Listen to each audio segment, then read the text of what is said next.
네, 3대 지수 여전히 하방 압력 받고 있습니다. 오늘 시장 대응에 필요한 내용들 체크해 볼게요. 글로벌 인사이트 시간인데요. 오늘은 타이거 인베스트 황윤석 대표 모셨습니다. 대표님 안녕하세요. 안녕하십니까? 네, 잘 부탁드리겠습니다. 자, 오늘의 주제 바로 확인해 보도록 하겠습니다. 주제는요.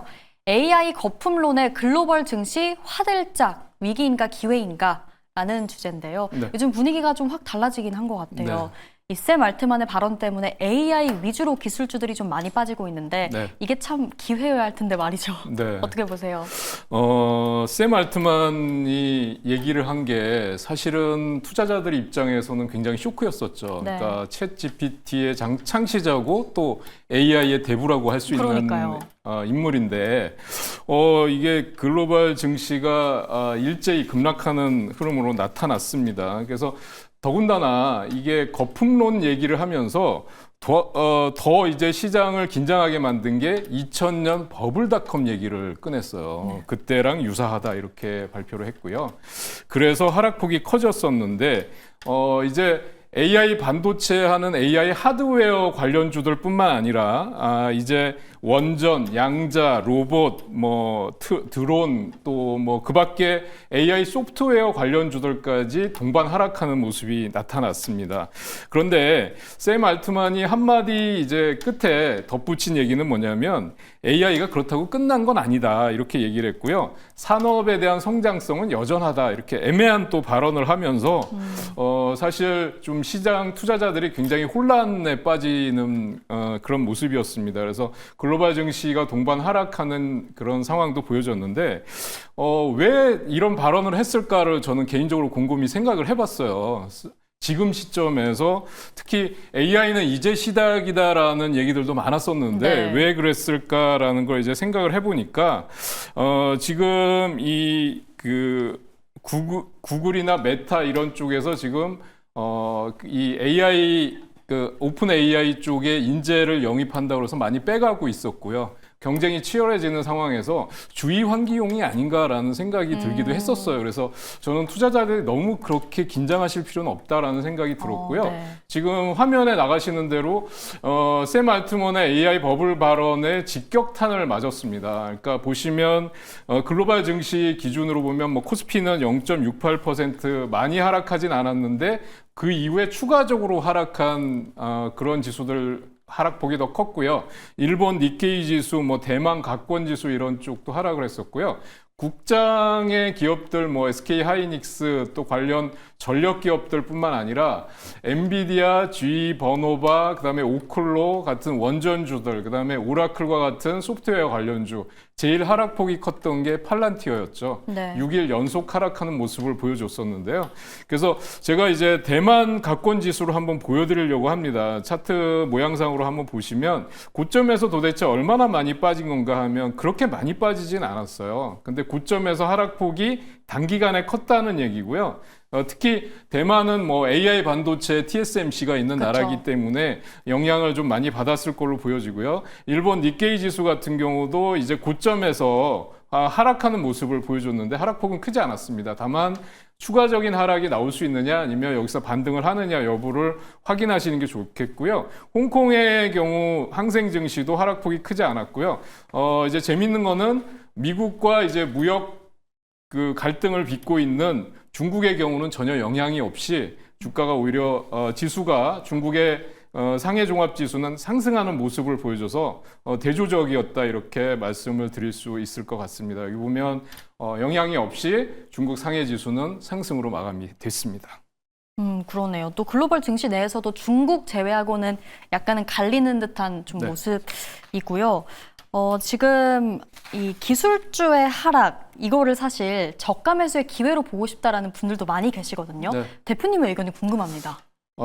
저는 이제 미국 주식을 하시는 분들은 이제 단기간 단타 매매를 하시는 분들이 거의 없더라고요. 맞아요. 예, 중장기 투자를 하시는 분들이 많기 때문에 저는 굳이 서두르실 필요 없다고 생각하는 게 뭐냐면, 이제 오늘, 이제 미국 시간으로는 오늘인데요. 우리 시간으로는 내일 밤 10시경쯤에 파월 의장이 잭슨홀 미팅에서 연설을 합니다. 이제 그래서 그 연설을 들어보고 매매를 하셔도 늦지 않겠다 싶고요. 만약에 오늘 장에서 내일 그 미국장이 마감할 때 관련주들, AI 관련주들의 하락폭이 커진다 그러면 네. 저는 조금씩 분할 매수 들어가셔도 크게 관계는 없을 거다 이렇게 보고 있습니다. 오, 네, 지금 파월의 연설을 언급을 해주셨는데 지금 증시가 약간 이렇게 경계하는 이유 중 하나기도 하잖아요. 네, 그렇죠. 이 잭슨홀 미팅이 시작은 했지만 이제 내일 연설을 앞두고 좀 다소 경계하는 모습인데 사실 FOMC 의사록을 보니까 파월이 완화의 제스처를 취하기는 어렵지 않을까라는 생각도 들거든요. 네. 이건 또 어떻게 보시는지 궁금해요. 지금 이제 그 파월 의장 같은 경우는 지금 트럼프 대통령은 계속해서 금리 인하를 압박하고 있는데도 신중한 모드를 취하고 있는 게 뭐냐면 이제 관세의 영향으로 본격적으로 인플레나 물가 상승이 나타날 수 있다는 거고 그렇게 됐을 경우에는 그 책임을 면하기 어렵다는 거고요. 그랬을 경우에 금리를 인하했을 때 후폭풍에 대한 우려도 할 수밖에 없는 상황입니다. 그래서 지금 그 파월 같은 경우는 관세 영향 때문에 적극적으로 금리 인하를 추진하기 어렵다라는 거를 계속해서 확인할 것 같아요. 신중하게 대응할 것 같고 이 MIT 보고서에서도 지금 그 인플레 위험이 고용 불안보다 지금 크다고 판단해서 금리를 동결했다 이런 얘기를 힘을 실어주고 있는데 이게 7월달 FOMC 의사록에서 연준 이사들이 한 내용이었습니다. 그래서 지금 제가 보기에는 이 파월 의장이 그럼에도 불구하고 불과 한 주 전까지는 금리 인하 확률이 100%였어요. 근데 맞아요. 지금은 81%로 낮춰진 상황에서도 오늘 제가 들어오면서 계속 블룸버그나 이런 걸 좀 확인을 해보니까 네. 그럼에도 불구하고 9월 달에 금리 인하를 베이비 컷 0.25% 정도는 할 것이다. 라는 게 대체적으로 의견이 모아지고 있는 상황이고요. 그래서 중요한 거는 이제 잭슨홀 미팅에서 파월 연설에서 금리 인하에 대한 시기와 어떤 그 힌트를 줄 것이냐에 대한 측면은 좀 뭐라고 딱 답을 하기는 어려울 것 같습니다. 그럼에도 불구하고 저는 9월 달에 금리 인하 0.25% 정도는 하지 않을까. 다만 그 이후에 시장 전망에 대해서 어떻게 얘기하느냐 이게 더 중요하게 시장은 받아들일 것으로 보여지거든요. 네. 네, 그래서 제가 보기에는 이 파월 의장 연설 이후에 매수 기회가 충분히 있을 걸로 저는 보고 있습니다. 어쨌든 시장의 컨센서스 자체는 25bp는 인하할 거다라고 의견이 좀 모아지고 있는 것 같은데요. 그러면 우리가 시장에 대응을 함에 있어서 금리 인하 수혜주 쪽을 눈여겨보면 좋을까요? 지금 시장에서는 뭐 네. 금리 인하 수혜주와 또는 그 반면에 지금 그동안 많이 하락했던 AI 관련주들 있잖아요. 네. 그래서 지금 그동안 투자은행들 중에서 보면 골드만삭스가 유독 좀 비관적인 전망을 많이 내놨었어요. 그래서 그럼에도 불구하고 골드만삭스가 뭐라고 얘기했냐면 단기적으로 하락폭이 컸던 AI 관련주들은 오히려 매수 기회가 될 수도 있다. 이렇게 얘기를 하고 있습니다. 그래서 저는 시장에서 지금 금리 인하 수혜주로 부각이 되는 게 헬스케어나 바이오 관련주들이 경기 방어주 성격으로 해서 AI 관련주들이 하락할 때 그 상승하는 모습을 보여줬는데요. 저는 이제 금리 인하에 대한 힌트가 나온다든지 파월 의장 연설 이후에는 오히려 그동안 낙폭이 컸던 AI 관련주로 공략하는 게 더 낫지 않을까 이렇게 네. 보고 있고요. 사실 지금 AI 관련주 아까 말씀드렸지만 뭐 엔비디아나 브로드컴, 뭐 TSMC 이런 하드웨어 관련주들뿐만 아니라 네. 아까 말씀드린 뭐 팔란티어 같은 소프트웨어 관련주들 하락폭이 상당히 컸거든요.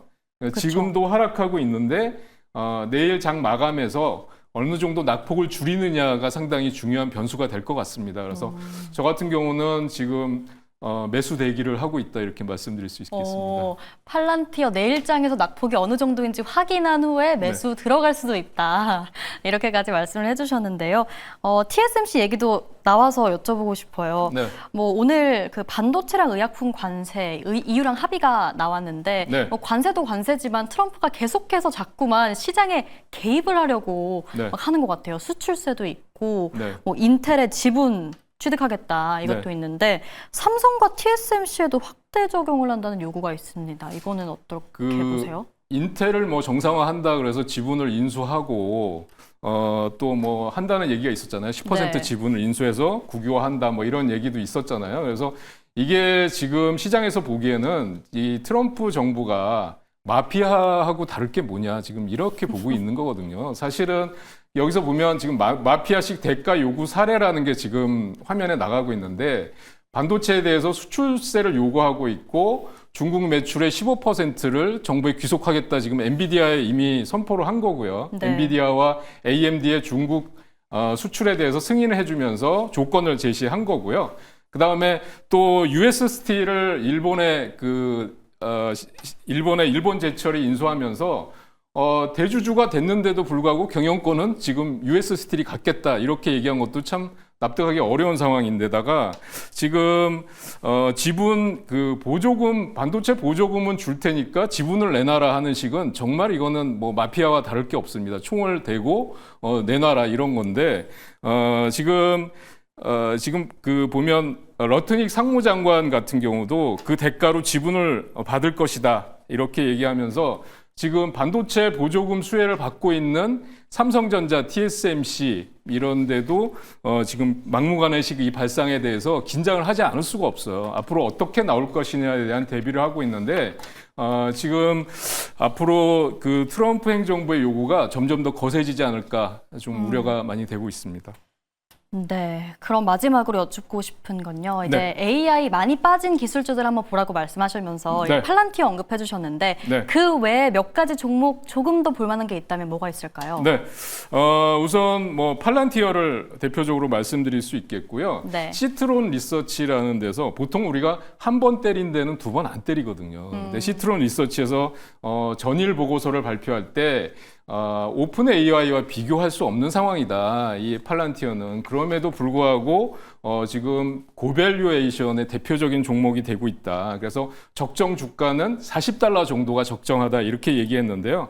그 다음 날 다시 보고서를 발표하면서 데이터 브릭스가 정부의 의존도가 낮고 진정한 서비스형 소프트웨어 모델을 갖췄는데 성장 속도도 빠르다. 근데 데이터 브릭스와 동일 가치를 적용할 경우에도 팔란티어의 적정 주가는 $40이다 라고 얘기를 했어요. 네. 그래서 급락을 했는데 지금 현재 흐름을 한번 보겠습니다. 그러니까 지금 보면 $190 신고가를 찍고 나서 지금 현재 $155까지 떨어졌어요. 그래서 지금 고점 대비해서 30% 이상 급락한 상태인데 여기 보면 급락하면서 대량 거래가 터진다는 건 아직도 그러니까 사는 매수 물량보다는 매도 물량이 많다는 얘기거든요. 네. 그래서 저 같은 경우는 $140에서 부근까지 급락을 하면 추가적으로 하락이 나온다고 하면 좀 분할 매수로 1차 매수로 한번 들어가 볼까 이렇게 고민을 하고 있습니다. 네, 팔란티어 투자 전략까지 짚어주셨습니다. 오늘 말씀 여기까지 듣겠습니다. 타이거인베스트 황윤석 대표였습니다.